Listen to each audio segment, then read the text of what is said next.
Электр энергиясын пайдалануу эрежелерин буздуң деп Экотех инспекциясы мага карата 1-категориядагы айыппул салды. Эми ал акчаны төлөбөй койсом эмне болот? Кандай чара колдонушум мүмкүн?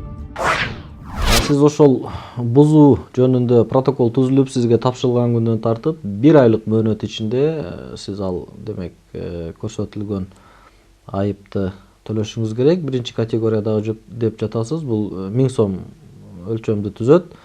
Ошол 1000 сомду сиз төлөшүңүз керек болот. Эгерде төлөбөсөңүз кандай чара колдонуш мүмкүн?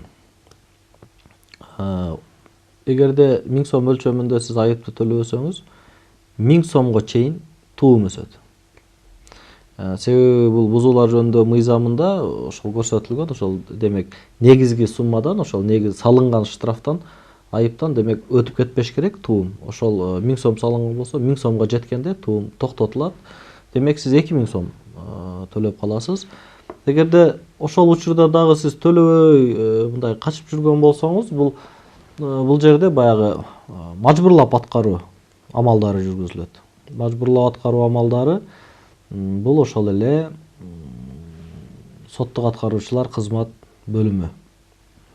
Ал кантип аткарылышы мүмкүн? Ал сиздин демек буюмдарыңызга, эгерде иштеген болсоңуз эмгек акыңызга, үй тиричилик буюмдарыңызга, баалуу кагаздарыңызга, акча каражатыңызга, баалуу металлдарыңызга, деги эле сиздин ошол 2000 сомго мындай жайгаруу үчүн, ошол сизге салынган айыптын ордун жабуу үчүн эмне мындай мүлкүңүз бар болсо, ошол мүлкүңүзгө камак салуу менен, демек аны сизден алып коюу менен өндүрүлүшү мүмкүн.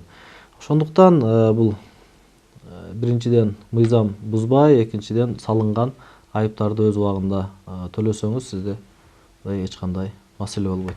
Албетте, эгерде ал демек ошол бузуулар жөнүндө сизге мыйзамсыз салынды деп эсептесеңиз, анда сиз ал демек протоколду, токтомду сөзсүз түрдө сиз сотко мындай даттансаңыз болот.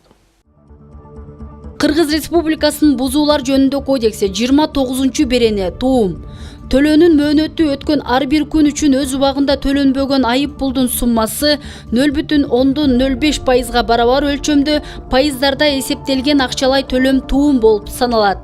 Туумдун эң чоң өлчөмү бузуучуга карата колдонулган айып пулдун өлчөмүнөн ашпайт. 343-берене айып салуу жана туумдарды өндүрүп алуу жөнүндө токтомду мажбурлап аткаруу. Бузуу үчүн айып пул мыйзамдарда белгиленген мөөнөттө ыктыярдуу түрдө төлөнбөгөн учурда туум салуу башталат. Туум салуу үчүн ушул кодекстин 29-беренесинде көрсөтүлгөн анын эң жогорку өлчөмүнө жеткенде токтотулат. Айып пулду төлөө жана туум салуу мөөнөтү бүткөндөн кийин ыйгарым укуктуу орган өзүнүн айып пулду төлөө жана туум салуу жөнүндө токтомдорун Кыргыз Республикасынын мыйзамдарына каралган тартипте мажбурлап аткартуу жана соттук аткаруучуга жөнөтөт.